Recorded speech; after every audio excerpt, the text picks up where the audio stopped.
Toronto.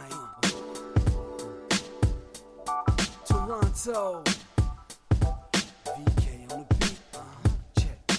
I'm in Toronto where you wanna get the city love. I'm from Toronto where you wanna get the city love. I'm in Toronto like we wanna get the city love. My city love me back for my city love. Welcome to episode 1110 of Toronto Mic'd, proudly brought to you by Great Lakes Brewery, a fiercely independent craft brewery who believes in supporting communities, good times, and brewing amazing beer.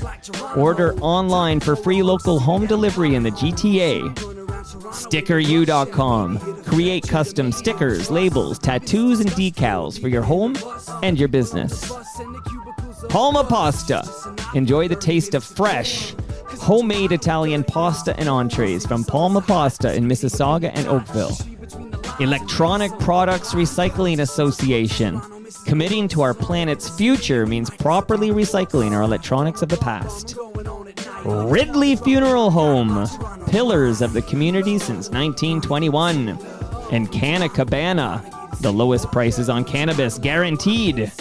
Over 100 stores across the country. Learn more at cannacabana.com. Today, making his highly anticipated return to Toronto Mic'd, is Dave Bidini. Hello, beautiful people. Welcome back to Etobicoke. Yeah, man, back to the homeland. This is the motherland. So remind me what neighborhood in Etobicoke you're Kipling-Dixon area. Okay. Awesome. So when you get like to this side of the Humber River, do you get like the warm fuzzies? How do you feel? Misty. No, not really. Honestly, this part of the neighborhood I never would have gone to. It was too south. It's too dangerous, man. Okay. Yeah. Lakeshore is still a little sketchy, but I think it gives the neighborhood some character. Hey, listen, I'm all for it as an adult, but as a 15-year-old kid, like punk kid, forget it. Oh, I hear you, man. Yeah, like my daughter doesn't like walking Lakeshore at night, and I forget it's different for women than it is for us dudes, and it is a little scary because there's catcalling and there's people spilling out into the streets that maybe have had one too many pops, and you gotta be aware of your surroundings. But in our day too, like if you had a colored hair, or look I've got all these band pins. Right. If you had one band pin or an earring or your dad's blazer and a skinny tie, you wouldn't have made it all the way down the Kipling 45 because you would have had the shit beaten out of you by the time you got to, the Queensway. So, didn't do that. We've come a long way. We haven't finished our journey, but we've made a little progress here. Totally. I think. Yeah. Totally. So, my friend, I saw a tweet from you this morning. I'm going to read it. It said, awake to do the CBC carousel of morning shows and then Toronto Mike. Long day that gets us to network premiere of Summit 72 tonight at 8 p.m. So a few questions, but one is, did any of those CBC shows give you a Palma Pasta lasagna or any fresh craft beer from Great Lakes Brewery? No, they did not. Cheap bastards. But look at, this is so Well, great. It's in the freezer. So okay, it was great. But I got a lovely empty box. And it's going to be full when you leave here today, buddy. Seriously. Wicked, great. That's dinner. No, listen. But listen. It was nice to talk to Corner Brook, Newfoundland. It was nice to talk to Yellowknife, Northwest Territories. It was nice to talk to Sydney, Cape Breton. That's good to talk to. And do you do it all from your home studio? Like my home? I could do it. I just did it from my phone. From your phone? Yeah. Okay. Did you do Metro Morning? Yes, we did. Okay. Yeah, it was great. First time talking to Smiley, which was great. And I guess I think it was pretty early for most people. I was around 6:15 there on Metro Morning, but shift workers and people doing their thing. Professors wake up early. They want to find out what's going on. They got to finish their novel, right? Right? That's prime writing time, I would say. It's got to be if you got a gig, right? You got to get up early and write.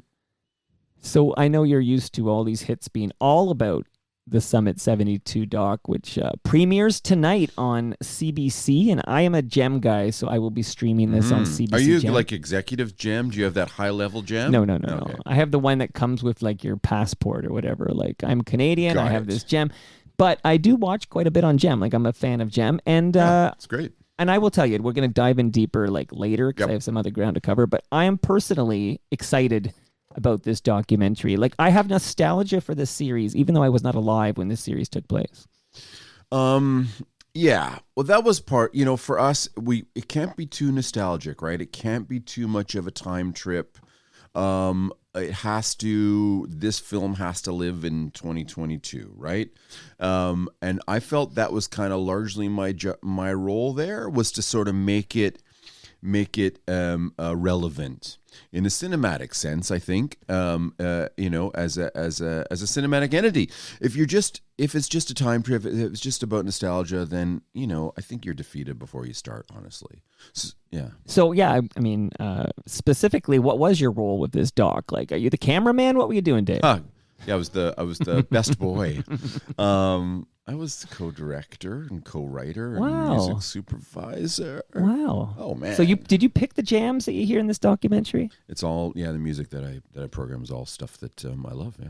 So I will just shout out. You know what? He's not. He's a listener, so I guess that makes him an FOTM. But he's never been on the show. But he came on Hebsy on Sports with Hebsy and I. But Brad Wheeler, who's I get a lot of DMs from Brad about episodes of Toronto Mike, so I know he's listening right now. But there is a great Brad Wheeler interview with you, Dave, talking about the music on this documentary. It was nice for Brad to extract that angle because we're pretty proud of it. He mentions that, and it was nice to get feedback. Oh, listen, he was one of the first persons to see this thing. So right. It was great to get feedback then. But we made those choices to run a Tanya Tagak track under Henderson's goal, right? Oh. Just to make the different choice. And right out of the box is Plastique Bertrand C'est Plein pour moi, that establishes the pace and energy of the show, I think. Right. So listen, it was about diving into my record collection and searching for all the right fits that weren't the obvious ones. I don't want to use the word elevates, just to separate this project from all the others that have come before it and actually exist concurrently with this one. I was talking with a fellow Michael Power graduate and FOTM, Bill Brio, who I know spoke to you recently. And Bill, he had advanced copies. He said, I've seen the first 3 episodes. So what does it take to get on these lists? What do I need to do to be on that list? No, I can get you that. We I'll can wait backdoor that. I thought you might be a watch it live on TV kind of guy, so sure. I don't know. But I think he got the press kit. But that went through formal channels. We don't do it like that. No, man. I don't. Homies. That's not how we roll. That's right. That's right. And again, Michael Power, great Etobicoke High School. So we're Kipling keeping Collegiate. Yeah. Pretty good high school, I guess. I don't know. You know what? My older 2 kids went to Humberside, so they were on the other side of the. Yeah. And then my younger 2 are in French immersion, so there's a whole discussion. There is currently no French immersion at LCI, so it looks like it's going to be Etobicoke Collegiate. Humberside, that's Rick Emmett and John K. Steppenwolf, I think, right? They both went to the school. Yeah. All I know is, and we'll get to this guy later. Okay, because the Great Lakes, Peter Bullitt and Mike Lackey from Great Lakes went to Humberside. Got to watch that Mike Lackey. That guy got around. He was in every high school parking lot. He's, if you want to find Mike Lackey, go to George Bell Arena because he's probably playing hockey at George Fridays Bell at 4, I think, eh? I know. Well, we got hockey to cover later because I've got a clip for you. I was going to surprise you with it, but I think Brad Wheeler might have let the cat out of the bag on Twitter. But I recently sat down at the Woodshed with Jim Cuddy. Oh, you went up there? It was a remote. Yeah, you know what? Cuddy's too precious to come to Mimico, eh? That's a great discussion. Who will I do that for? So far, I've only done it for 2 musicians. Chuck D asked me to come to the C&E Grandstand, and I was happy to because he's Chuck fucking D. And then... Yeah, Jim Cuddy asked if I could come to the Woodshed, and I thought it might be neat to see the Woodshed. I thought that might be so I packed up my gear and I biked over to whatever that is, Leslieville, and I thought that might be part of the experience for me, and I dug it. So yeah, cool. No, listen, it's a great studio and stuff, but you should have just mailed Jim a Subway token and told him to get on the fucking Kipling 45 like the rest of us. We'll get to Jim shortly, but I want to tell people if they're looking for that initial deep dive with Dave Bidini here, you want episode 526. That's amazing. So you were 526. That was October 2019. Halfway, eh? Yeah, and now we're at, 1110, which is wild. That I did that many episodes in just 3 years. I'm just patting myself on the back here. But I'll read the description. Mike chats with Dave Bidini about Rheostatics, Etobicoke, Dave Bookman, Gord Downey, the West End Phoenix, radio, and more. And we talked for an hour and 40 minutes. So a lot of those topics we might revisit here today, but that's where you only an hour and 40 minutes. This might be a little shorter actually, but I have a note for you, man. So earlier this week, I spoke with Dan Hill. So Dan is important to me. Well, Dan says hi. Firstly, that was the most important thing. Is it a Bernie Finkelstein connection? Where are you and Dan? Where do you guys intersect in things? No, Paul Quarrington. Dan and Paul were in a band together in Don Mills. So I think that's my really the most important and dearest connection with Dan is through Paul. Dan helped me a lot with my Lightfoot book, though, because I was worried about getting sued by Gord. Oh, really? Dan told me a story about that sort of supported the notion that he wouldn't sue me, and he didn't. So God bless you, Gord. God bless you, Dan. We've also shared stages together. Me and Dan, we backed him up playing Sometimes When We Touch, which was a great thrill. I mean, Dan's a beautiful guy, and I love everything he does, and all hail Dan Hill. Hail Dan Hill. You were talking Paul Quarrington here for a moment, so I thought if you wouldn't mind sharing some thoughts about Paul. I was asking Dan about Paul, of course, because they were so tight. But the fun fact, if you will, is that Paul's got a writing credit on I think you'd admit is your biggest hit single. Totally. Claire. Number 34 with a bullet nationally. Great song. I'm gonna let it breathe for a moment, and then we're gonna talk about Paul here.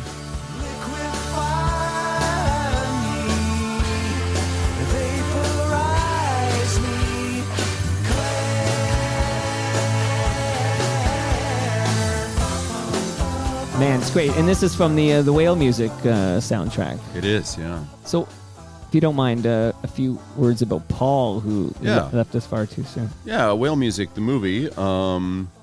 We were commissioned to write the music, and they needed all the music, all the songs done before they could shoot, before they could roll tape. So we were not writing to screen; we were writing to novel. So it was all inspired by Paul's words. In it, the Desmond Howell, the protagonist, writes a pop song. Comes out of this kind of abstract haze. He's only doing he only wants to write music for whales, right?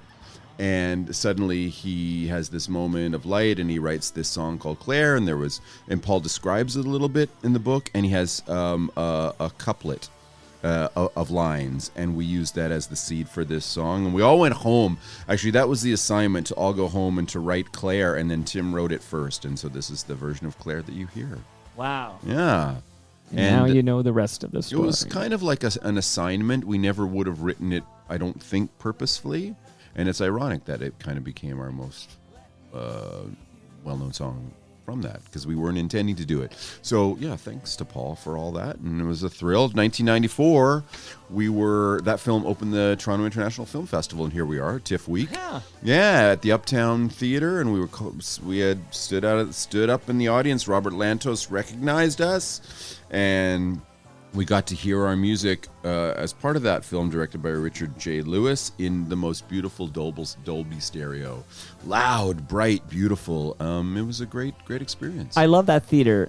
I'm thinking of Saving Private Ryan, a whole bunch. But I lived for a couple of years. I lived at 35 Charles Street West, and so our balcony was like over top the Uptown Theater, which is long gone now, I guess, but across from the brass rail, essentially. Which seems to still be there. But, tragically, the wall caved in, and that poor student from Costa Rica was killed. Oh, and right. Yeah, so unfortunately, that it had a terrible ending, but it harbored a lot of lost souls, that place, and a lot of great art lived there, for sure. Without a doubt here. Now, I almost feel like this is a shout out to 1236. It feels a bit like the Ridley Funeral Home segment of his visits here, but... we talked about Paul, and then you reminded me of that tragic death at the Uptown Theater. And I'm hoping you could talk to me a little bit about your dear friend, the late, great Dave Bookie, because, since we last talked, here, I have a little clip I'll play that'll help set things up here. This is FOTM Josie Dye here. Stand by. Thank you to everyone and anyone who spoke and performed. If you could come up, and maybe Elliot and Julie, if you're around as well. When you look at Toronto, the monuments and landmarks contribute to the feel and the nostalgia of this city. And we know how talented Dave Bookman was, but now this plaque will help solidify Bookie's contributions to Canadian music, the Canadian music industry, with a placemark of pride. I'm so happy to have known this wonderful human being. Bookie didn't go out much, if you knew Bookie. He'd always say, I'm monitoring from home. But I think today he would have been here and he would have been beyond grateful for this recognition. So thank you everyone for coming out. Please take a moment. We are going to unveil the plaque. And so take a moment if you want to get pictures, to tell your friends it will be here for a while, anyone who was not able to make it. But now we're here, Spadina and Queen. Bookie's going to be here forever. So thank you so much. So Dave, tell me a little bit about, I actually couldn't make it because I had a scheduling conflict, but I wanted to be there, but the unveiling of the heritage plaque for Bookie at the Horseshoe Tavern. It was beautiful. It was 11 a.m. on a weekday, and a lot of people came out, crowded that corner, and the curtain was pulled off the plaque, which looks beautiful. And then we had a show a couple of weeks ago where we recreated Delicatessen. A bunch of people did we did that whole album, a new singer for every song, and that was really great too, because I think it sort of showed what, just the real craft in the songwriting, which holds up. It's great to see Dave celebrated this way, his memory, his just his deep, quiet impact on a scene. And I think Dave's voice kind of really dovetailed with an emerging scene. Canadian independent music went to the next level because of Dave's Tuesdays, and by the way, he supported bands on the radio. But Jody mentions there about Dave not going out, and he was very hermetic in the last, 10, 15 years of his life. But before then, he was everywhere. Like Bookie was, like, we did everything. We went to every show. And so people knew him from that as well. Well, I'm glad you're pointing that out, because Josie worked with... it's not Jody, sorry. Yeah, it's okay. Josie, good Blink 182 song too. But Josie worked with Bookie at 102.1, and then, of course, also at Indie 88. But you go further back with Bookie, right? Like I put Dave on the radio. Yeah. So we became friends with our bands, and Dave told me that he did a broadcast journalism degree in Ottawa, and I was like, done any radio lately? He said, I did some stuff, CFUO, Carleton, but not anymore. And I was like, well, I have an opportunity to do a show on CIUT. Let's do it together. So we did a show called High and Outside on CIUT. We did that for a couple of years. I want to say Thursday mornings, could be wrong, but and then I got busy, I had to go on tour, and so Dave said, I'm going to keep doing it. It's like, do it. And so Dave created Don't Look Back, and Dave was the first person. And we're doing it today. Yeah. But Dave was the first person to play music under his voice. And Dave was the first person to put together guests from music and sports. And he was able to parlay that into his legendary status. And that's hard to do, to take, go from college radio to commercial radio and not lose any of your essence. And Dave was able to preserve that no matter what he did. Amazing. I mean, if we did get the time and date, the day of the week and time of, Bookie's show on CIUT wrong, I'd get a note right now from Mark Weisblot. So I'm just okay, checking. good. So apparently cool. We got it right there. But nice. he's always monitoring these details. But awesome. What was live in Toronto? That was the Kim Hughes, right? Is this the first time Bookie would, I guess, at a mainstream media radio station? I know he would kind of call into live in Toronto on CFNY, and that's sort of his debut there, I think. I don't know. And I don't really, I've kind of blotted out the Kim Hughes Now Magazine world, because they weren't very kind to us, honestly. So I'm not sure. I'm not sure how much they worked together, but I knew that Dave's voice was, radiant from the moment it was given that platform, and he was a friendly guy too, like a friendly media. In Toronto's media can be really insular and competitive, but Dave stood apart from most of that. Yeah, we miss Bookie, and I'm glad there's now the plaque at Horseshoe Tavern to remember Bookie for all eternity. Yeah, it is amazing. It is amazing. Now, okay, little mild, not even just mildly awkward, is that I was going to ask you about the demise of Now Magazine. So that's okay. We can talk about that. So my understanding is, again, I'll speak for myself, is I understand there was some strange competition, like when people would write for I Weekly, for example. Versus like a Now Magazine, and but our thing with Now goes even further back than that. We predate Now Magazine by a couple of years. Our first show was in 1980. We were really the only creative entity in Toronto to never be on the cover. We were never asked to be on the cover. Our records were always poorly reviewed, slagged by their writers. Right. And I don't know where the antipathy comes from. I don't know if it was, if there was something personal. Mike, honestly, so you don't I could know. never really figure clue. it out. Okay. I just know that they never gave us the time of day. No, that is. And I know that we predated them, and we're fucking outlasting them too. So, at the end of the day, we'll bury them, and we'll last beyond whatever they were. Okay. And this is not to say that Now Magazine wasn't generally important. It was, right. And they were so important to so many bands, and they supported a lot of bands. But just for some reason, they hated our fucking guts. And I don't know why, because we're a friendly band, we're approachable, we're great. We make a lot of time for everybody, but for some reason they just weren't interested. I thought maybe you and Hollett had some issue on the ice or something. There's always issues on the ice, but no, I mean, we'll get to that. Yeah. No, good, interesting. You're right. You did outlast them because, for all intents and purposes, you can put a fork in it. It's done.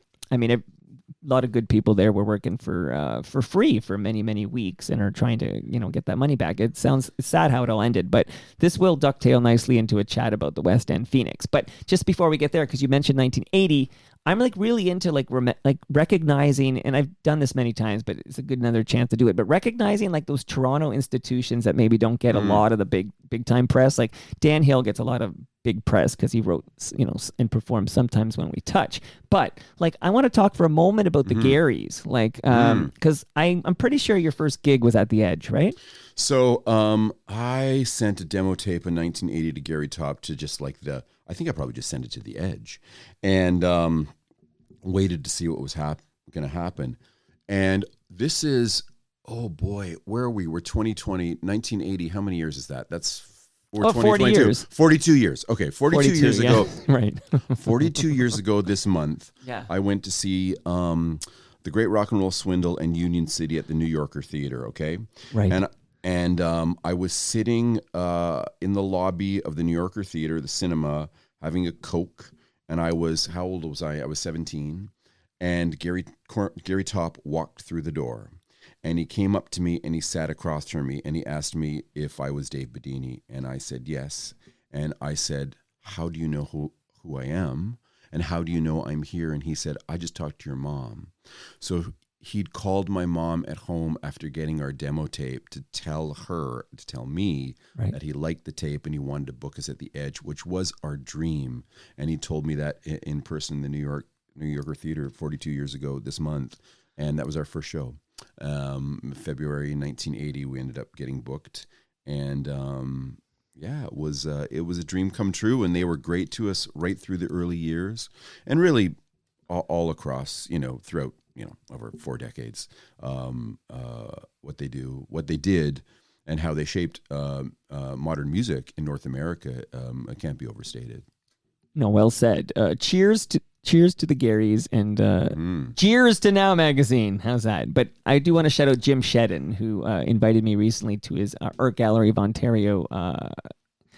What's it called? Like an installation? What do you call when you have a floor of the art gallery and you curated everything? Sure. Okay, whatever. I'm not an artsy guy, but it was amazing. And one of the items on display is Gary Top's address book. It's there under glass because this is like the Mona Lisa. Okay, but Gary, so your name and number, maybe when he spoke to your mother, is probably in this thing. I took a photo of it, but it's like this just fat old day timer address book thing with every number he needed to know. Like, just amazing. And in Cooperstown, in the Baseball Hall of Fame, there is Lou Gehrig's address book. Okay. And I think it's open to the page where Babe Ruth's number is in there. So, yeah, Jim was, I don't know if Jim was inspired by that, but it's a neat kind of parallel because Gary's a big baseball guy, too. Okay, all of this is amazing. They should open that. I got to make sure they open the Gary Top page to the Dave Bidini page where he's got your number. And I think it's at the. It's right probably next at to the Babe Ruth. next to Babe Ruth. I think it's actually next to like Stephen Page. I think, but speaking of which, I know that Stephen Page would go on with Bookie at CIUT and play like before CFNY got a taste of it or whatever. What would he play? Brian Wilson would be like a song he would play, and or I think he might have been the first time it was on any radio was Bookie show on CIUT. Very possible, yeah. So it's all coming full circle here. All right, my friend, West End Phoenix. A lot of questions about this. I know we covered a lot of this ground last time, but there's things going on. One question before I know you're preparing yourself here, but whatever. Ask me anything. anything. No, nothing bad. That's okay. VP of Sales just wants you to know if you could rank the West End Phoenix delivery volunteers. VP of Sales has another name, apparently, Tyler Campbell. Who's the greatest West End Phoenix delivery volunteer? Betty McKenzie, I think, is 81. Wow. 82, Betty. Sorry right. if I'm getting your age. I'm sorry if I'm adding a few. Yeah, Betty's in her 80s, and she has been a delivery person from day one, 6 years ago. So can't touch Betty. She is. She wears the sash. She's the leader of the pack. I got an email from Betty about about 6 months ago that said, "I am on holiday. I need you to purchase 2 Google gift cards for my nephew. It's his birthday. Can you do it for me?" I was like, "Betty, you are a gold star." "Yes, I will." So I got them. "Can you take a picture of them and send me the thing?" So I did. I took a picture of the goods. Oh, no. And then they wrote back and said, Betty said, "Oh, sorry, I need $300 more in Google Play cards." Right. And I was like, "Okay, Betty, sure." So I went. Anyways, $700 later. Oh my God. Yeah, I got pinched. I know. I think Terry Hart got pinched too, and I'm always like a little surprised. But then again, the first time this happened to me was Peter Gross, of all people. Yeah, legend. Speaking of legends. Honestly, man. They should put a plaque up, maybe at Woodbine or something. Put a plaque of Peter Gross. Peter was in like a soft porno that used to play on City TV, Blue Movies. Does that? It's not a okay. Okay. I know what you're talking about. It's not a porno. No. But it's Shabib. Don Shabib. Don That's Shabib. right. Sorry. Yeah, you know what? His son goes by Shabib. Right. And he goes by Shabib. Well, it's funny. I remember mentioning Don Shabib to Dave Bookman, and Bookman laughed because he thought I was inventing the last name. And then so after a while, Dave started saying, "You know that guy over there? He's a real Shabib." It was a thing. But so we know. Yeah, Peter's really young in that film, right? Okay, so it's 1971. It's called Rip Off. There's boobies in there. Yes, I think you're right because it's meant to be. It's like a coming of age film. Totally. And it's Peter Gross's like biggest movie or whatever. And here's the thing. So it's the follow-up to Going Down the Road. So Going Down the Road, as you know, massive hit, like still one of the biggest, greatest Canadian movies of all time, I suppose. We're going to Yonge Street. Oh man. I love that movie. I do too. I can't. It's Martin Tielli's favorite film. Okay. Yep. All right. Fun facts. Now, Rip Off is the follow-up, which was a complete disaster. I had no idea it was supposed to be a follow-up to that. I don't think it's only a follow-up in that it's his movie he did next. Yes, I don't think it's meant to be a sequel or anything. But yeah, so Shabib, I know I'm saying Shabib. So Noah Shabib is in our hood here. He's a Southern Etobicoke guy now, and his dad Donald apparently, who's just made a movie that took him 10 years. I think it's at TIFF. Like Donald's still working in his 80s. Amazing. He is amazing, and Peter has threatened to bring him over for an episode, and I'm trying to make that happen. I think we will make it happen because when I did ready for this, I did like a 2-hour deep dive into Rip Off, which is the Peter Gross movie we're referring to. Nice. And we had so Donald phoned in his thoughts, and he's pretty embarrassed by that film, and he's kind of wishing. So much of Canadian popular culture history is viewed, perhaps by its creators as an embarrassment, but that shit is honestly, that was important to me as a kid. Like, seeing Cannibal Girls, seeing Rip Off. Right. That was like, they might have been shitty films, which they weren't, but they might have been, but they were important because they were being made by people who lived on the same street as me, right? Well, exactly. And the same is true of music, right? You know, the oeuvre of like 70s Canadian rock, you know, maybe that stuff isn't on the pantheon but it was important because it was created at a time when we were pressed upon by colonial forces from the United States and Britain, and it was so hard to be heard above all of that. And those people that decided to put their necks out, you know, and take a path that was the one less traveled, right? Those are the ones that make the Bare Naked Ladies and Drake and Sarah Pauli, all of this work, Clement Virgo, make it possible because they dug those trenches. Man, I have so many thoughts. One is that Dan Hill, since he's my most recent conversation, he's all I can remember now of the 1,110 episodes is Dan Hill right now. But like he was talking, and you know, I'm a bit young for this, but I know it from the history book, so to speak. But like he said, unless he named the three artists, you know, Lightfoot, Guess Who, and Anne Murray. I think that was it. Oh, and yeah, I think that's it. Obviously Neil Young and Joni Mitchell were a whole different thing, but like there weren't any Canadians with big U.S. hits in the 70s when he was releasing Sometimes When We Touch. Well, and Dan kind of jumped over all of them in a way because Dan's song is a global hit. Right? You could be standing on a street corner anywhere in the world, and there's a possibility you're going to hear that song out of a passing taxi cab, right? So. Right. Shout out to Jane Eastwood, by the way, who's a sweetheart and an FOTM, and she's in Going Down the Road. So. Yeah, man. She's and in SCTV and a million things. She's brilliant. She was married to Joe Flaherty's brother. That's Mike? No. I can't remember. There's a few of them. They're from Pittsburgh, I think, the Flahertys. But nice. But yeah, I think he was a writer on SCTV as well. But okay, Peter Gross. So absolutely remember the day I got the email from Peter Gross saying, "Hey, I'm out of town, but can you get me some iTunes gift cards or whatever for my nephew?" And the initial guttural response was, "I would do anything for you, Peter Gross." But something smelled off where I wrote back and said, "Call me."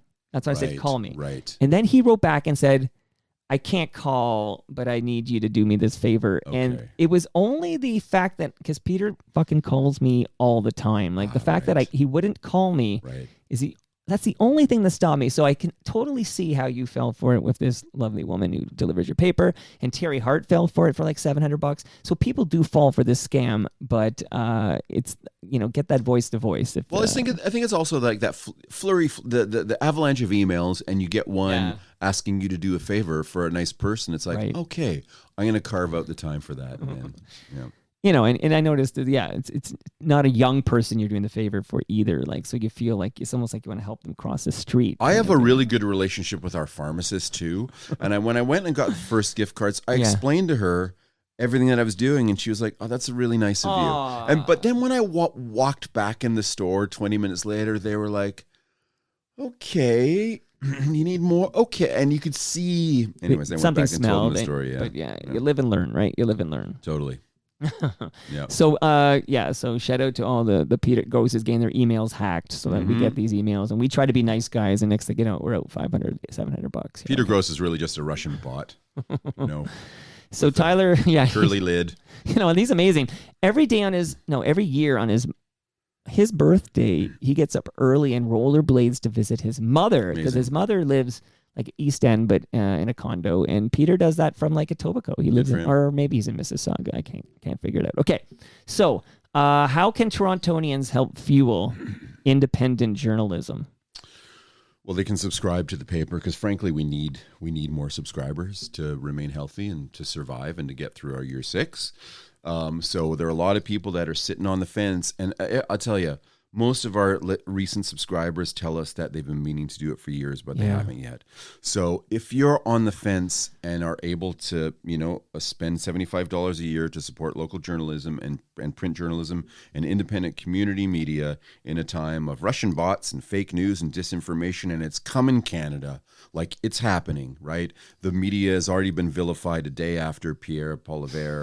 Paul Evra, first press conference. So that's happening. So we need to stand against it.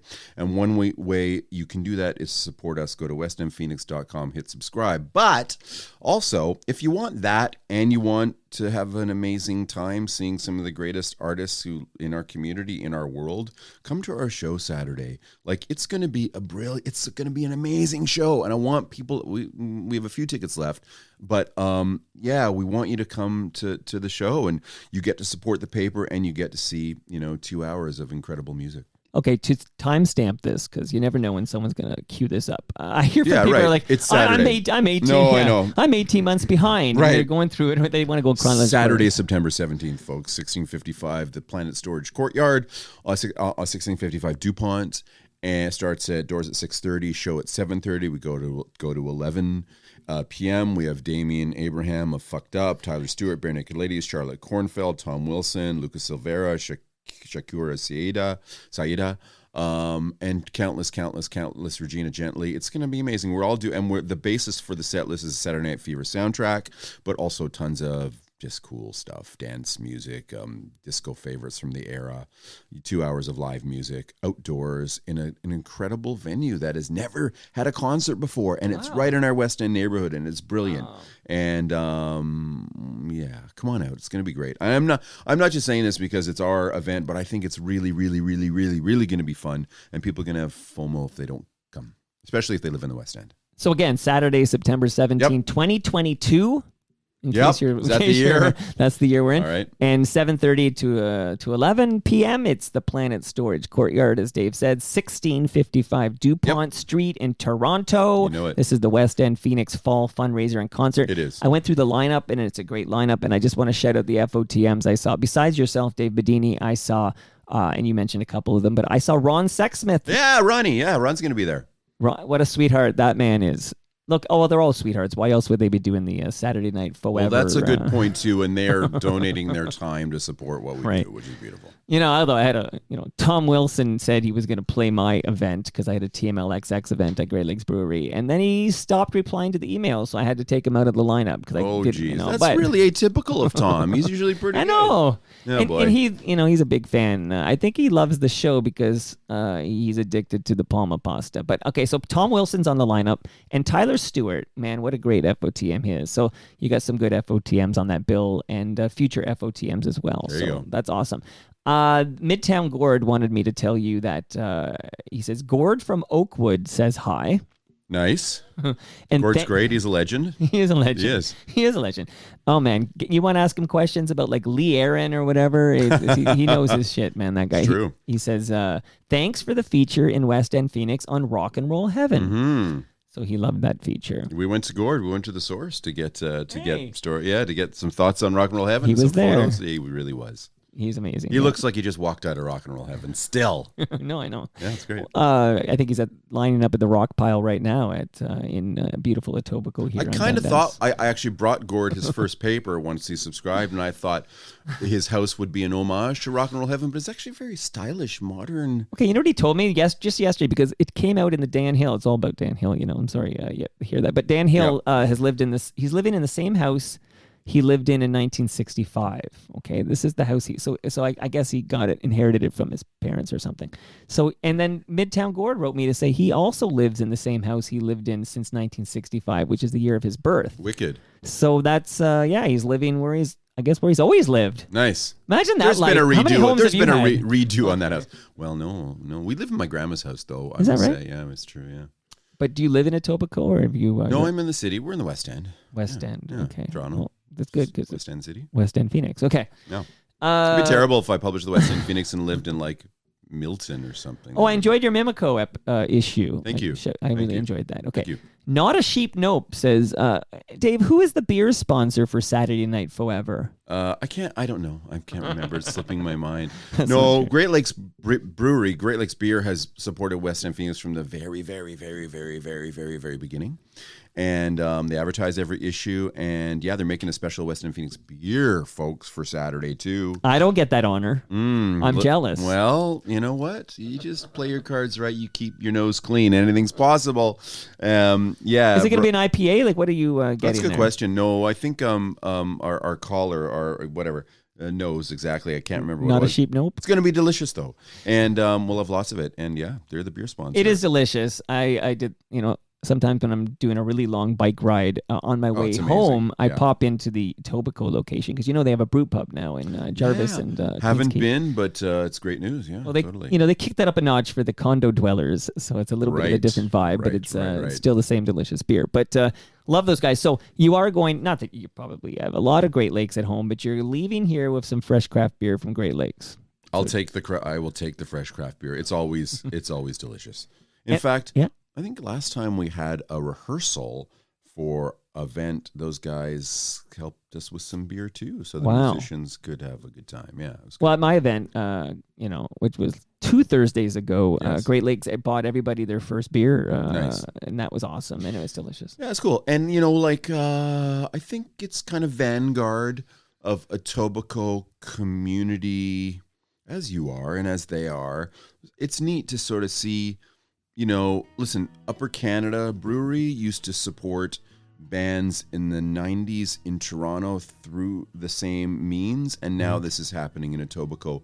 Growing up in Etobicoke, that never would have happened out here in the suburbs. Right. But it is now, and that's beautiful.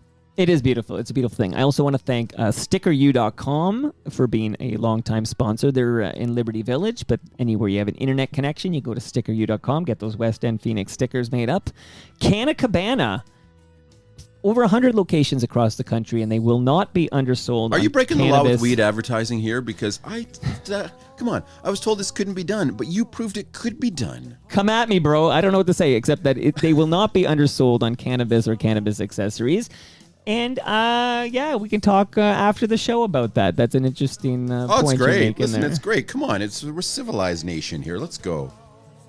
But they classify it in that cigarettes category, which screws everything up. They should put it in the alcohol category. They call that a jazz cigarette, I think. That's exactly what they call it.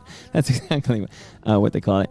I also want to thank here, before I talk to you a bit about this song, and somebody who actually did work at Great Lakes for a couple of weeks and went to Humberside Collegiate with the guys, and this is his favorite song of all time. Oh, it's amazing. But Ridley Funeral Home, thank you for your support. Brad Jones has a great podcast called Life's Undertaking, and you can subscribe and listen to that. I get to co-host that show.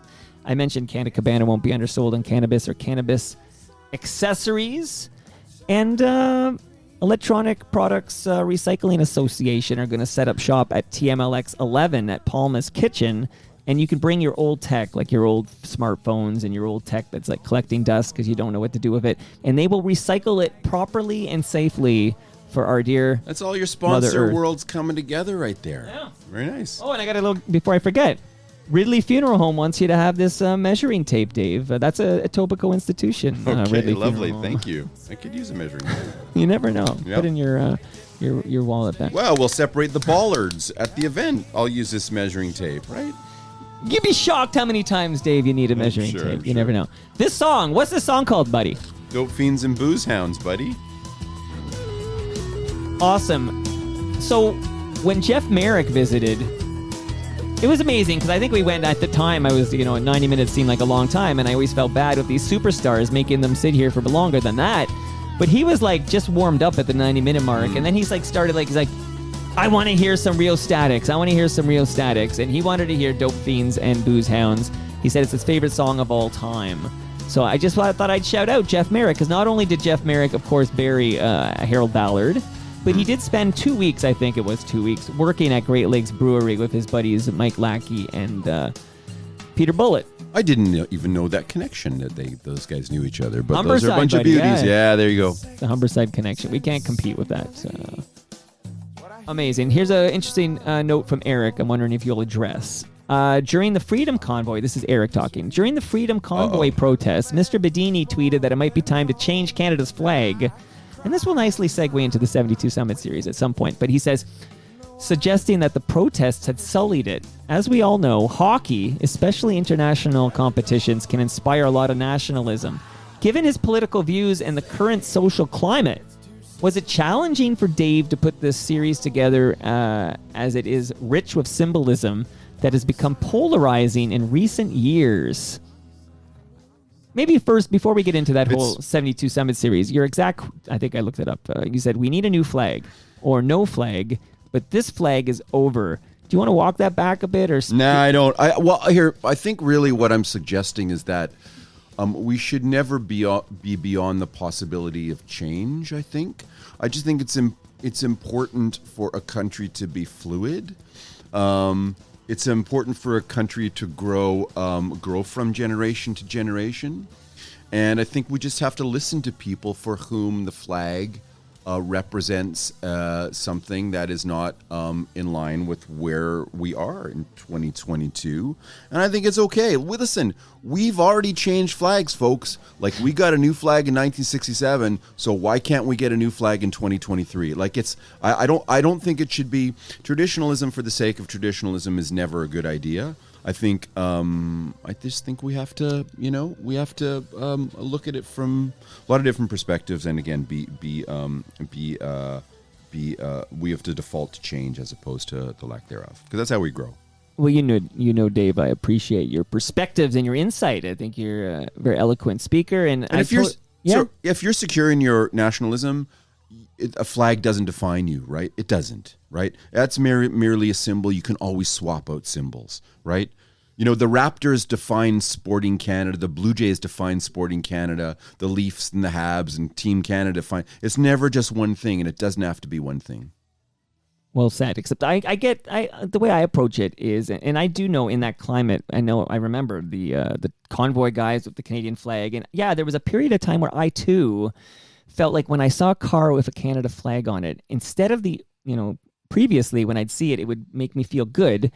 I would actually get upset. Like, it was almost triggering. Like, okay, this is a guy who's going to have like a fuck Trudeau flag on the back of his pickup or something. Like, that symbol. But then what happened to me, and I remember talking to Marcy Ian about this because she came on that week, and Marcy Ian, now an MP, of course, but she said, I told her that when Canada was making their run to qualify for the World Cup, so the Canadian men's soccer team, I'm not the women champions, of course, but the men, and that run, and then they qualified, that there was something there where the spark came back, and I was happy. The flag meant something to me again, and I was happy to see it. Like, I'd rather take our flag back, like, instead of letting these hooligans, take it from us. Like, that's bullshit. I got to get a new symbol now because you guys are doing what you're doing in Ottawa here. Like, I want to take it back.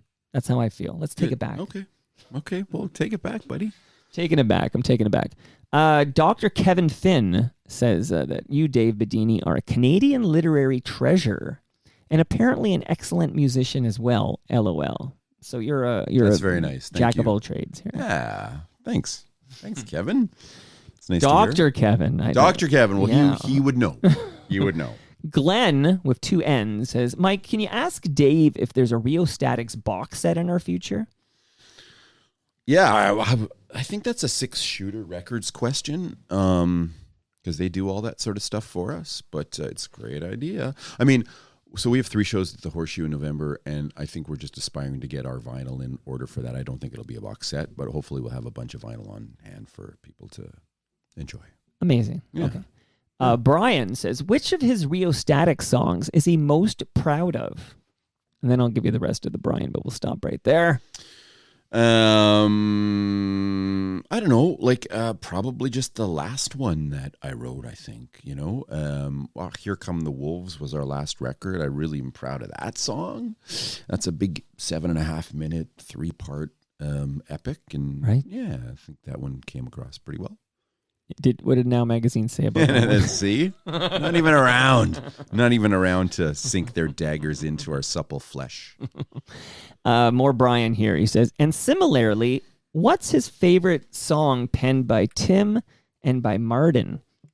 I don't even listen to those guys. I mean, really. Pausing here to see if okay. So you're gonna take a pass on that one. Oh no, I mean, no, I'd have to think about it. I think those are beautiful guys, and we've known each other for 40 years, and right. They continue to thrill and amuse, and I'm lucky think we're all lucky that way. Which Rheostatics album is your favorite to perform? Brian wants to know. Brian had a lot of Rio questions. Wow, Brian. The triple threat. Melville's probably my favorite record. That was our second album. Yeah. Because it was the first kind of time we had that new sound, I guess. It was really when we discovered ourselves and discovered our sound. Love it. Now, Ford Pier. I hope I'm saying that right. Ford Pier. Yes. Should I be boning up on the lyrics to Chemical World for November 24th, or can I be more useful? No, the answer is always yes, I think, to that question. Yes, Ford. I think you should learn it in 3 languages, too, if possible. Absolutely. Matthew K., I asked him this years ago, but can he start working with Torstar on getting his old articles published? I still remember his review of the Nirvana show at the Gardens, which was about walking there, and never mentioned the show at all. Excellent stuff. That's not possible. I don't remember that review, but it kind of makes me want to go back and look at it. No, the Star has all that archive stuff. And yeah, with your library card, you can access all of it. Totally. Exactly. I do it all the time. It's one of my secret research channels. Sure. People are like, how did you come up with that? I'm like, I searched the Toronto Star. I'm the Brian Linehan of podcasters, I think, is really what your response should be. Oh, I strive to be that every day when I come to work here. On the note of like not remembering whatever, I'm just going to say this. So I produce Humble and Fred show. And this morning... So I listen live, actually. Yeah. It's my job, Dave. I like it. And I heard Howard, at the end of it, he's talking to me through the show, and he goes something to the effect of, he plays some April Wine. Okay. Which is a band, like his what first song? love. I can't remember what song he was playing, actually. It wasn't one of the big hits I know, but he was playing some April Wine, and then he said, Boone, if you're listening, because that's what he calls me, Boone, if you're listening... Before we wrap up this thing, which they've been doing since 1989, he goes, it would be nice if we could get Miles Goodwin on the show. Okay. This is like he's open request. And then, I put Miles fucking Goodwin on the Humble and Fred show in 2021. Whoa. And Howard was like as happy as could be. And I pulled the clip of him excitedly chatting with Miles like 15 months ago. I'm going to play it for them on their show tomorrow when I pop on. But like, how does he not, how immemorable was it for him to have Miles Goodwin on the show when he has zero recollection that it happened? So we tried to get April Wine in the 72 film, but Miles said no. Miles was asking a preposterous amount of money for one of the songs. So unfortunately, no April Wine in the 72 film. But everything will be all right. I think we wanted rock and roll. Oh, so what I wanted to do was end episode 1. Sorry, yes, end episode 2 before they get on the plane to go to Russia. I wanted to end that episode with Rock and Roll is a Vicious Game. But Miles said no, so instead it's Fight the Good Fight by Triumph. That's some interesting really inside different. info. Yeah, That's but true. that's okay. So good. So here, let's get to the documentary, which I will be watching on CBC. I'm going to the Blue Jays game tonight, so I can't do the old school thing, watch CBC at 8 o'clock or whatever. Okay. But I'm watching it. I'm going to stream it on CBC Gem, and I'm totally jazzed about this.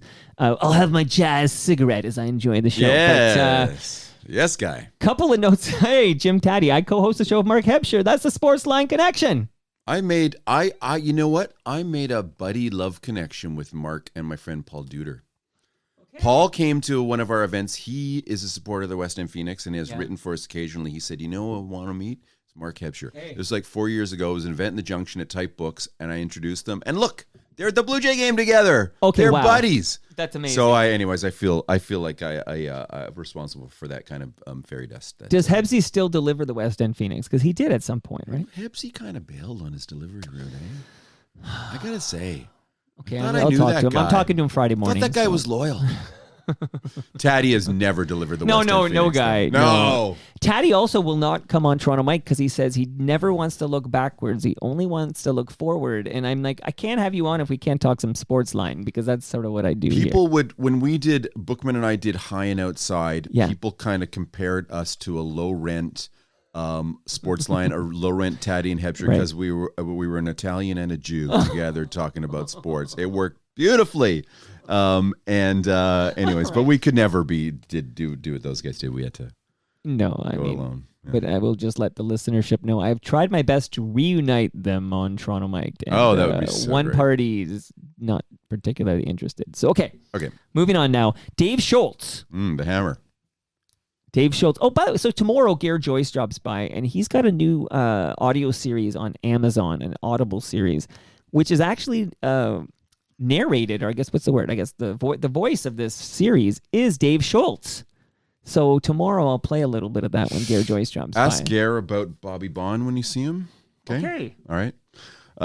Gare has the best stories. Yes. Gare was one of my kind of idols sort of growing up, like maybe mentor But aren't you older? a little bit. Aren't you the same age? I'm just No, Gare's older than me. Okay. But Gare, maybe not much, but he always seemed to kind of be one step ahead, honestly. Right. Anyways, and I just loved his voice was very it stood out among other Toronto sports people. To me, he's like, he's best in class when it comes to sports totally. writing. Like Yeah. he's a great writer, unbelievable writer, and he tells a great story. Except you have to have time for his stories. Like, he's very it's very slow the way he tells his story. you Like, seen sometimes I want to speed him up a bit. Have you seen his Republic of Ireland tattoo? Have you seen that? I'm sure I have. Like, Yeah. we're pretty tight at this point. Well, he's gonna be here tomorrow. He's Great. coming from Kingston. Brilliant. And he says, not Kingston Road, Mike. He goes, I'm coming from the city, Kingston. Amazing. I'll say okay, hi for him. so I'll ask about Great. Bobby Bond. So Dave Schultz, there's two. So Dave Schultz says, ask him if Jim Cuddy is his favorite hockey player. So let that linger in the atmosphere. So that was Dave Schultz. And then Brad Wheeler chimed in to say, you, Dave Bidini, should be allowed time to respond to Jim Cuddy's comments. Rebut? So I will play Jim Cuddy's comments, and then you can respond, and then I'm going to play the 72 Summit Series documentary trailer, and then we're going to talk about that. So it's all hockey here now, but here's Jim Cuddy on Toronto Mic'd.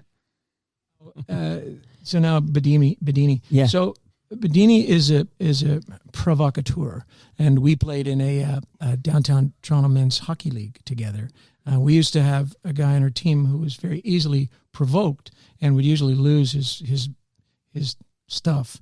And so Bidini had obviously, in a playoff game, he had obviously told his team, do whatever you can to rile these guys up. So Dave and I were skating into the corner, and when I turned around, he speared me in the stomach. I'm like, what are you doing? Dave, it's me. We're friends. Didn't say anything. And then we go around, and we go into the corner, and he punches me. I have a cage, so it's nothing. Right. He punches me in the cage, and then I wrestle him to the ground, and we have this little fight, right? But this fight is so lame that it's not even a fighting major. We get roughing majors. And I'm yelling in his ear, like, you're the dirtiest player in this league. What's the matter with you? So, and Dave knows this is true because, and so then, subsequently I read his book, and it's, I think he has a chapter about the asshole factor, and it's Right. the guys you think are nice guys, but they're this.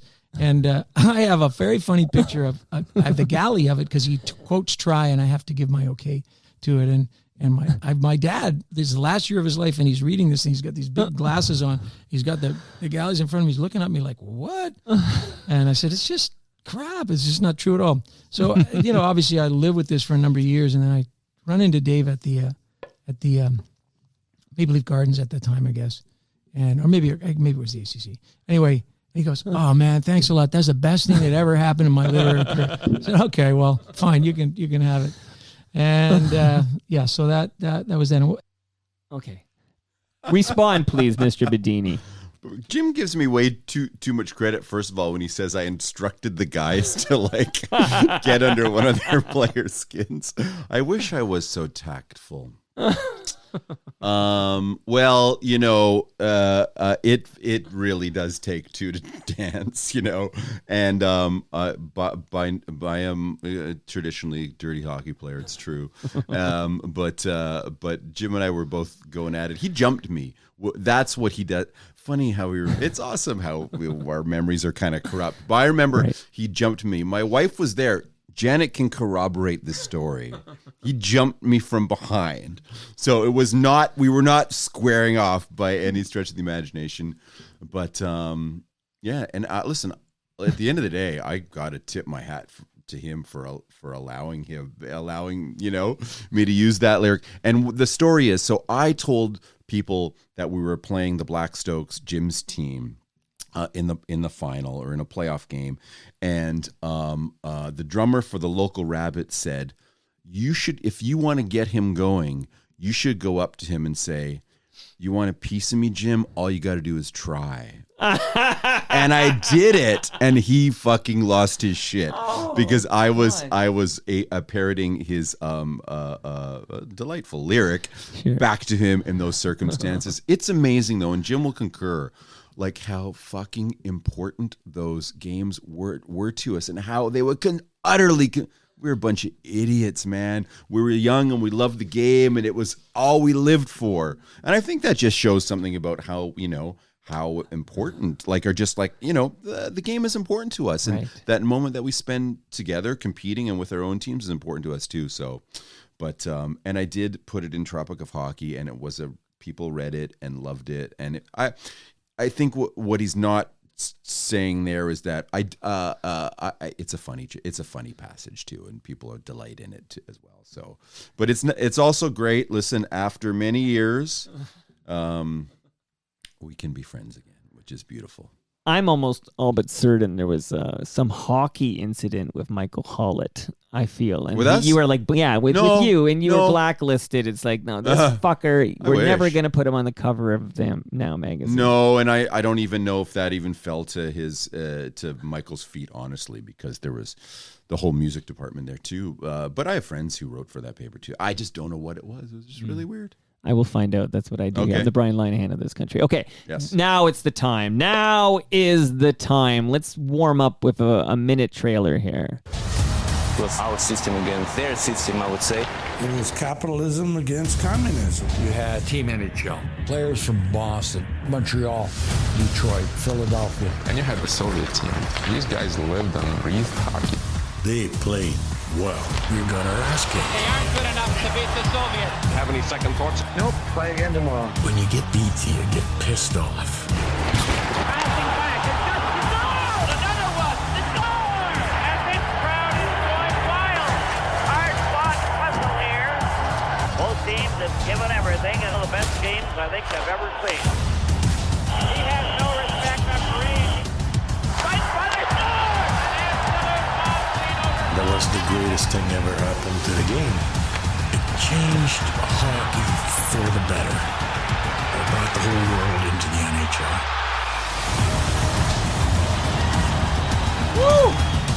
I'm ready. I'm so Psyched, pumped. eh? I'm so pumped for this. I love a trailer. I love a good trailer. Oh yeah.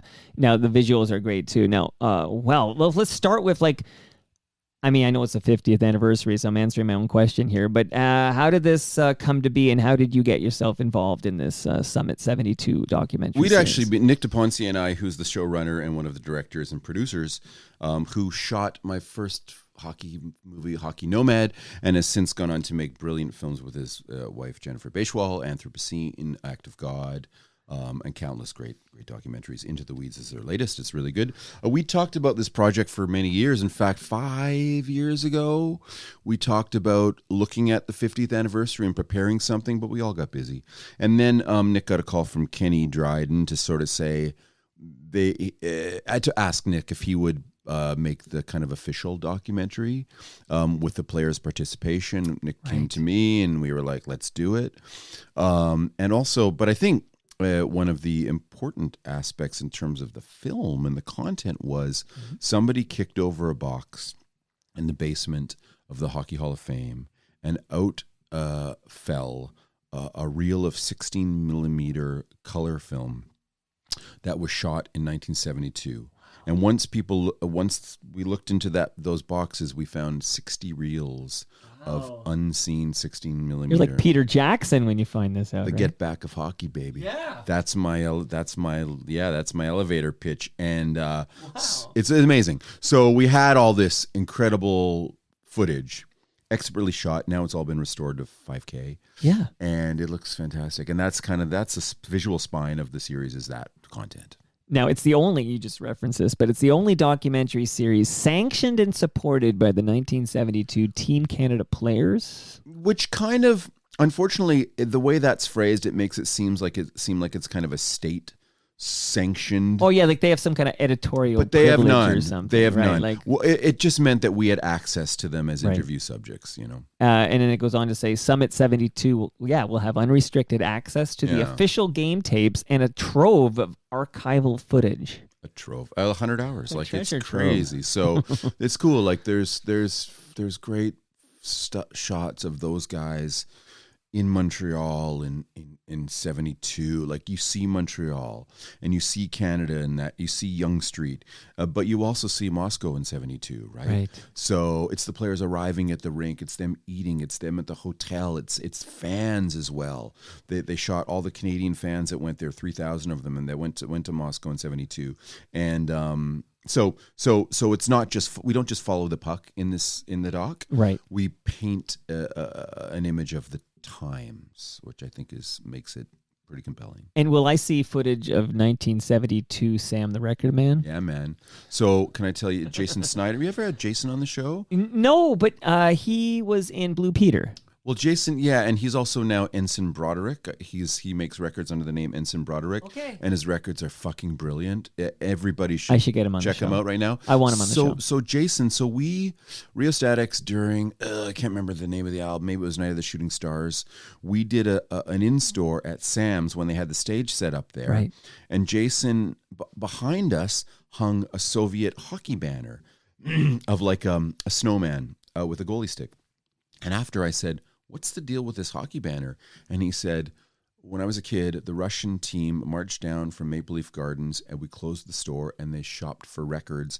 And in exchange for allowing them to shop for records, they gave us this banner. Jason had it. He hung it behind us." So yeah, those guys, and I talked to them, a bunch of the players when I went to do Hockey Night Goes to Russia about that adventure. And they were like, "Dave, we were on like, they lived on they lived in a military camp, right? When training for the team. Their whole worlds were so tightly controlled. For them to march down like wild Yonge Street in 1972 and go to this temple of vinyl was one of the most memorable experiences of their hockey lives." And Yuri Blinov, who's in the movie, I remember saying, like, "What did you buy?" He was like, I'd always wanted a Tom Jones record. And he said, you could only get that on the black market. And he knew a guy who fucking traded his motorcycle for a T-Rex album. So to be able to bring those records home, they were heroes. I mean, they were heroes for simply coming to North America because nobody could at that time. But to come home with this vinyl, it was huge for them. So that's in there.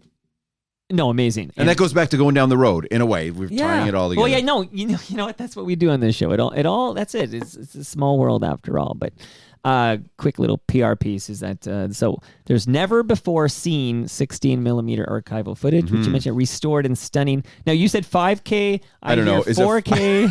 Okay. It's a lot of Ks, man. No, it's a quantity of Ks. It's a lot of Ks. At least 4Ks.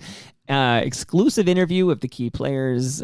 Summit 72 will bring an unforgettable moment in Canadian history to life on screen as never seen before. Audiences will relive or experience for the first time the adrenaline-fueled, edge-of-your-seat drama in one of the most monumental cultural proxy battles of the Cold War and trace its many reverberations in the zeitgeist right up to the present day. Well, whoever wrote that press release knew they were onions, I got to tell you. Wow. And a lot of hyphens, like edge of your seat, adrenaline fueled. That's a lot of hyphens, but I'm totally jazzed for it. Okay, now there's a David Tyndall wrote in and said, "We'll wait for the episode to hear the answer, but curious on some tidbits not generally known about the 72 series that he was interested to learn.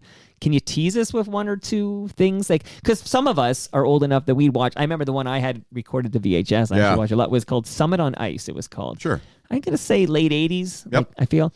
Now, one thing I noticed is there's a lot of Alan Eagleson in the one I remember. Right. And then I saw something like 15 years later, and he was like scrubbed. Yeah. Did you find the balance with Alan? Because I think we did. You can't really scrub him from the story, No, even if you he can't. was an asshole or whatever. Well, he defrauded the players and went to jail. Right. And Bobby Orr wasn't in our movie because Al was in our movie. But Al was so important. Yeah. Bobby's weird, but Al was so important at assembling. You know, the series never would happen without Al.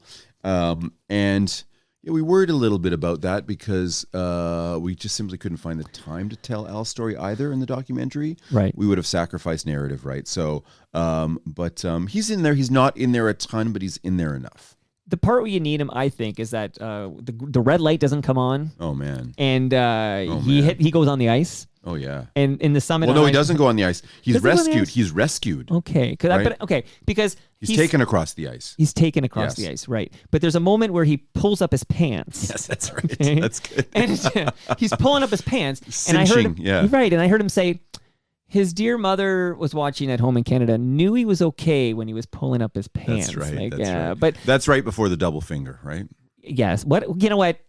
Oh my God. So I will tell the listeners that there is lots of, I'm going to play a little bit here. I'm all over the place because I'm so excited about this thing. When is this thing hit? My 8 o'clock? It's on Gem? 8 o'clock, okay, maybe tomorrow I can watch it. I'm going to make some time for it. But here, I'm going to play a couple of clips real quick here. There's lots of clips in the recent episode with Scott Morrison because he wrote a book on this. And it's episode 1044, where I play lots of clips from this. Obviously, I'm going to just play a couple real quick here. I'm going to play one, though, because I think this is one of those moments. For the people across Canada, we tried. We did our best. And for the people that boo us, geez, all of us guys are really disheartened, and we're disillusioned, and we're disappointed in some of the people. We cannot believe the bad press we've got, the booing we've gotten in our own buildings. And if the Russians boo their players, if the Russians boo their players like some of the Canadian fans, I'm not saying all of them, some of them booed us, then I'll come back and I'll apologize to each one of the Canadians, but I don't think they will. I'm really disappointed. I am completely disappointed. I cannot believe it. Some of our guys are really down in the dumps. We know, we're trying. What the hell? I mean, we're doing the best we can, and they got a good team, and let's face facts. But it doesn't mean that we're not giving it our 150%, because we certainly are. So there's the Phil Esposito conversation with Johnny Esau that I understand most of the members of the team never saw. Like this is there wouldn't have been TVs in the dressing room, that's for sure. Right. Yeah. Right. So there's that that's sort of one of those, Canadian moments, I think. Personally, I write about this in Tropic of Hockey about how, as an Italian-Canadian kid, seeing an Italian guy on the screen holding our attention for that long was significant at a time when the CBC was all Pierre Burton and Gordon Sinclair. It's true. Right. There weren't a lot of ethnics on the CBC. And not only that, like, this guy has given Canadians shit for turning their backs on a team that's trying. So it was strong stuff, right? And I've told Espo that. He's the superstar of this series, Espo is. Yeah. Both in 72 and currently. The interview with him was spectacular. Like, he's fantastic. He's unfiltered, he's honest, wears his heart on his sleeve, and just really cares. Can't wait to see it was great. It was great. And now that I've processed the news, so Bobby Orr is not in this thing, which is too bad. But Bobby Orr, of course, didn't play, but traveled. Sure did. So he was there, but not on the ice. But that's too bad that couldn't happen. But I get his. You said he's a bit strange. I know you wrote that piece about Donald Trump. So I mean, no, I mean, strange is the wrong word, but just a bit funny because we thought because Phil was going to do it and Harry was going to do it, Bobby would do it. Right. But listen, you also have to see life from his view as well. I mean, the guy was the most gifted athlete of his generation when it comes to hockey, and his total greatness was denied because of a lot of surgeries gone wrong, and people didn't really know what they had, to operate a lot when he was a kid on his knee, and anyways, it just ended before his time, his career, right? So that's tough too, and a lot of the players automatically jump to doing this kind of stuff, but Bob didn't, and I also have to respect that too. Absolutely. Yeah. Now, do you have even one tidbit for David Tyndall that you were interested to learn from the this new documentary on the Summit series? Harry Sinden told us that he, in the second intermission before the third period of Game 8, with Canada down 5-3, he told the guys to play as if they had a 5-3 lead rather than being behind 5-3. So he wanted them to go out there to protect the 2-goal deficit. He said if the Soviets scored a 6th goal, there was no way they were coming back. So he had them go out there, and that fucked with the Russians because they thought the Canadians were going to come out and storm the net, but they didn't. And so the Russians were almost lulled again into thinking that they had the game won because the Canadians were back, Interesting. and then bang. And they actually scored within the first 10 minutes. And Harry said, after we scored to make it 5-4, I knew we were going to win the game. Wow. Yeah. And I mean, the famous story is that we had to win that thing because the Russians were going to claim victory if we tied. Halfway through the third period, the 12-minute mark, the official goes up to, I think goes right up to Harry. And Fergie might have gone up to Fergie and says, oh, so we're going to, game's tied, we're going to declare victory because we scored one more total goal. Yeah. Wow. Oh my gosh. Yeah. And here, one last clip here from me, and then a couple of quick notes for you. But here, this is, I got to play this. I feel like spoiler alert, but I don't think it's like watching the movie Titanic. You know what happens at the end. True. It's about the journey. Okay. So here, let me play this and talk about this gentleman. Key one. Canadian team went into a huddle there, which seemed to be a little unusual. Oh, a little longer. So normally we get the 30 seconds or whatever. I actually wanted a little ice. setup here. Vasiliev carries it back into his zone to Shadron, who missed it. Peter Mahovlich is at center, driving it into the Soviet zone. Liapkin gets there first. Cornwallier just touched it. That's all. Savard getting it at center ice, clearing it off a skate. It goes into the Canadian zone. Yakushev, a dangerous player, is belted on that play. Cornwallier rolled it out. Vasiliev going back to get it. 1:02 left in the game. Cleared pass on the far side. Liapkin rolled one to Savard. Savard cleared the pass to Stapleton. He cleared to the open wing to Cornwallier. Cornwallier took a shot. The defenseman fell over, Liapkin. And the Cornwallier has it on that wing. Here's a shot. Henderson made a wild stab for it and fell. Here's another shot. Right by the score. Henderson has scored for Canada. Henderson right in front of the net. And the fans of the team are going wild. Henderson right in front of the goal. 34 seconds left in the game. I think this is from VHS, but... No. That's not VHS. That's the actual transmission. Okay. Oh, yeah. So yours is like that too, then, in your series here. Okay. We kind of wanted to honor the imperfections of the broadcast, and all of that stuff is Could you kept imagine in. losing the signal at that point? Can you imagine how close it was? It was probable, yeah. That's funny. You'll notice in that audio there, Yakushev and the other forward come down on a 2-on-1. Prior to that face-off, Harry said to the guys, okay, still got a minute 10 or whatever it was. Whatever you do, don't get outmanned. And Harry said the puck went down all of a sudden. So it could have ended very, very poorly. But I think I've heard that clip 1,000 times, and even hearing it now again, I get the goosebumps. And then this is what I feel. And again, I'm not quite 50. I was not alive when this series happened, but I feel like, it's sort of like when I hear George Bell touch it. Not George Bell. George Bell. That's another story. But when I hear Joe Carter touch George Bell calling the game would have been a completely different experience. Somewhere Hebsy got me a clip of George Bell saying, "You're listening to Toronto Mike." It was like a dream come true. I love it. Yeah. Number 11. He was my favorite. So, in fact, here it is real quick here. Hi, I'm George Bell. You listen to Toronto Mike. So there you go. That's right up there. Can I tell you a quick George Bell story? Oh my God, yeah. So 1988. Yeah. Me and my... That was the opening day. He hit the 3 home runs in 88. Yeah, so 88, we take mushrooms, and it's July, and we go to the CNE. Yes. And we're sitting about 15 rows up down the first base line. That's the right field line. Right. And just above the bullpen. And Jays are getting waxed, 7-3, the Yankees playing the Yankees. Jays load the bases in the bottom of the 9th inning. The manager at the time, can't remember who it was, gets...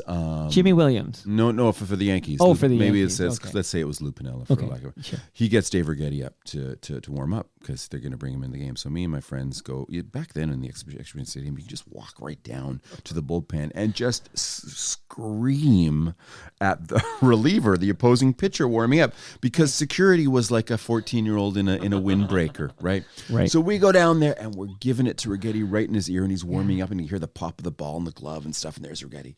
And for doing this relentlessly, George Bell comes to the plate, 2 out, bases loaded. Rigetti gets called into the game. Rigetti! So he goes into the game, and first pitch to George Bell. George Bell hits a grand slam home run to tie the game. We're really high, and I look at the mound, and Rigetti turns to us and throws the ball into the right field stands, and I've seen this footage. Sails just over our head. Now hold on. Yeah. Here's the thing. Yeah. The ball sails over my head. I can see it clear as day, just coming overhead. And I turn to my friends and I say, "Oh my God, can you believe that?" And they're like, "Dave, what do you mean?" It's like the ball, he just threw the ball at us. I'm looking around. Nobody has noticed anything. So I assume it's a hallucination. Oh, okay, yeah, because the shrooms, yeah. I assume I've just conjured this, okay? Yeah. And then as I'm researching Baseballissimo, I get a book called The Relievers, I think it is. And I read the Dave Rigetti chapter. And about halfway through it, he says, my most embarrassing moment in all of sports was when a bunch of fans were getting on me. I went to the game. I gave up the grand slam homer. I turned to the fans and I threw the ball. So it wasn't until like 12 years later that this was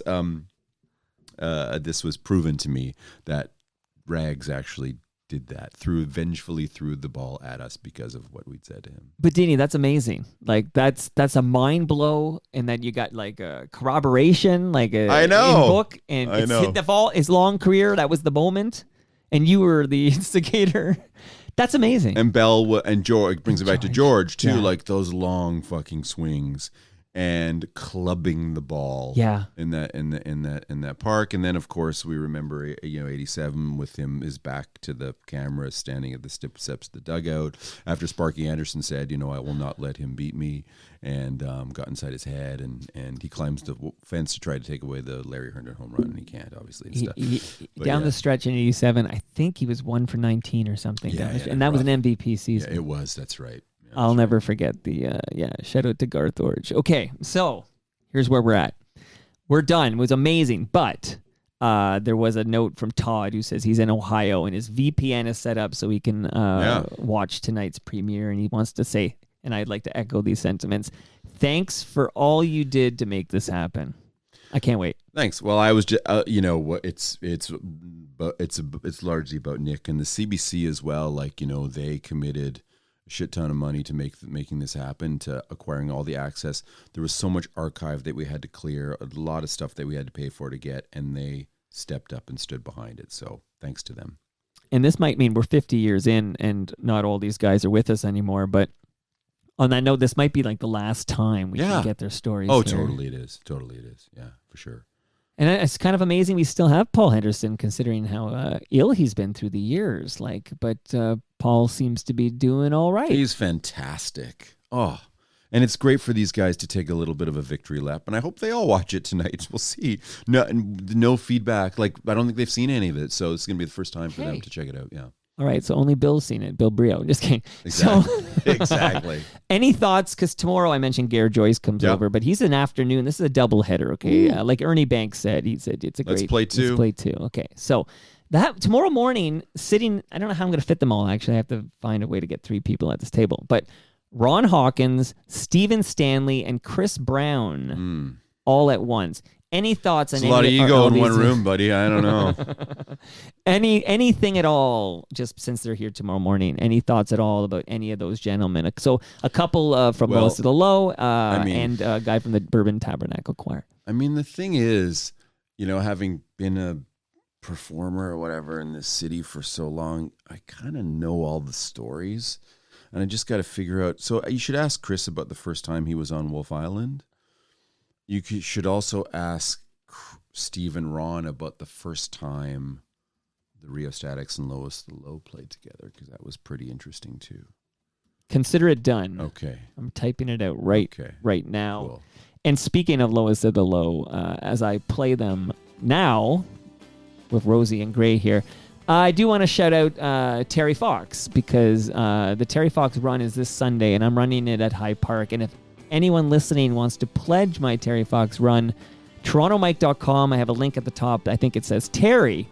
Click that and you can give what you can, and you get a tax receipt and everything. Bidini, you hit it out of the park again, just like George Bell did all those years ago. Thanks so much for this, and I can't wait to watch this documentary tonight. Awesome job. Really, really fun. Great to be here. And that brings us to the end of our 1,110th show. That's like 1110. That's awesome. You can follow me on Twitter. I'm at Toronto Mike. You are at Hockey-esque. Hockey-esque. Follow Bidini. He's a good follow on Twitter. Our friends at Great Lakes Brewery are at Great Lakes Beer. Palma Pasta is at Palma Pasta. Sticker U is at Sticker U. Electronic Products Recycling Association are at EPRA_Canada.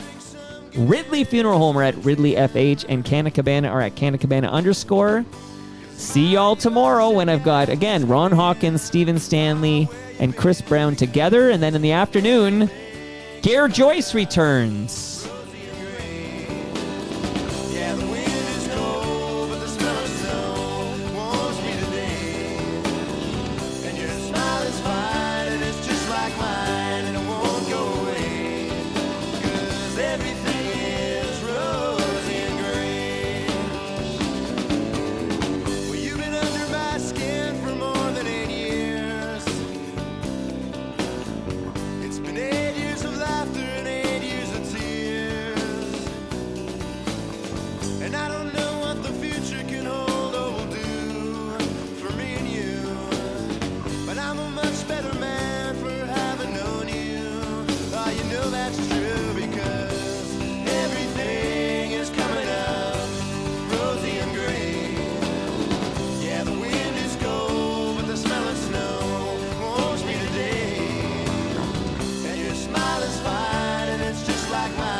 Just the best that I can.